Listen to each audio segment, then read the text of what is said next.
నమస్తే people. So నిన్న మనం చెప్పుకున్న స్టోరీ మీకు బాగా నచ్చిందనుకుంటా. ఈరోజు మన స్టోరీ ఏంటంటే సింహం చిట్టెలుక. సింహం ఏంటి, చిట్టెలుక ఏంటి, అసలు వాళ్ళిద్దరికి అసలు పోలికేంటి అనుకుంటున్నారా? స్టోరీలోకి వెళ్ళిపోదాం. ఒక అడవిలో ఒక సింహం ఉండేది. అదే అడవిలో ఒక చిట్టెలుక కూడా ఉండేది. ఒకరోజు సింహం చెట్టు కింద పడుకొని ఉండగా పక్కన ఉన్న కన్నంలోంచి ఒక చిట్టెలుక అటువైపుగా పరిగెడుతూ వచ్చింది. అది కాస్త ఆ సింహం కాలికి తగిలింది.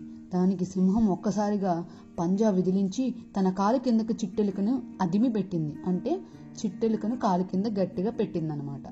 చిట్టెలుక గడగడా వణుకుతూ, మృగరాజా, నన్ను ప్రాణాలతో విడిచిపెట్టు, ఎప్పుడో ఒకప్పుడు నీకు ఉపకారం చేస్తాను అన్నది దీనంగా. దానికి ఆ చిట్టెలుక మాటలకి ఆ సింహం నవ్వుకొని, ఏమన్నావు? నీవు నాకు సహాయం చేస్తావా? నా కాలిగోరంత లేవు. ఈ అడవికి రాజుని నేనెక్కడా? కన్నంలో దాక్కుని పిసరంత ప్రాణం గల నువ్వెక్కడా? అలాంటి నీవు నాకు బదులుగా ఉపకారం చేస్తావా? ఎంత విచిత్రం! సరిలేపో అంటూ సింహం పెద్దగా నవ్వుతూ చిట్టెలుకను వదిలేసింది.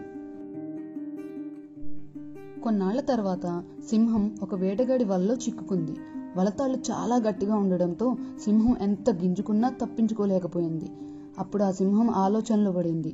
కొంతసేపటికి వేటగాడు వచ్చి తనను బంధించి బోన్లో పెడతాడో లేకపోతే ప్రాణమే తీస్తాడో అని విచారించసాగింది.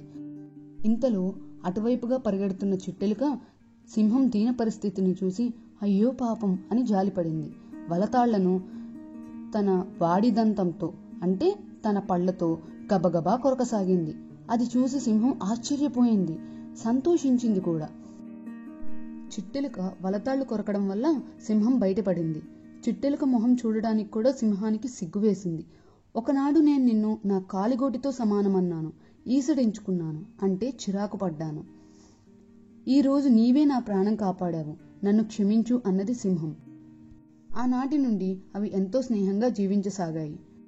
ఈ కథ ద్వారా మనకి తెలుసుకున్న నీతి ఏమిటి? ఎవరిని కించపరిచి మాట్లాడకూడదు.